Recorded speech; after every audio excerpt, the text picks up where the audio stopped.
আপনাদের মতো এরকম নিকৃষ্ট মানের প্রতিবেশী তো আমরা পাইনি।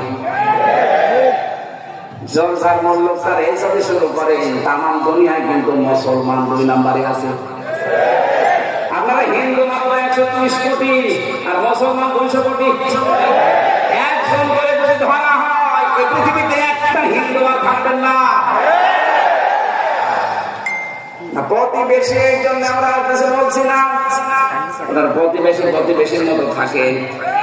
গণহত্যাকারী একজন খুনিকে আশ্রয় দিয়ে এরপরে আমার মানবতার কথা বলেন, আপনাদের মুখে এটা মানায় না।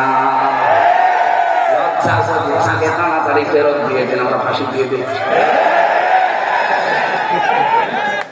কারণ বিচারক যারা আছে, অ্যাডভোকেট যারা, ব্যারিস্টার যারা, তারা বলছেন উনি যা করেছে 160টার উপরে অলরেডি মামলা হয়ে গেছে, ওনারে কমপক্ষে জেনুইন ভাবে 100 বার ফাঁসি দেওয়া যাবে।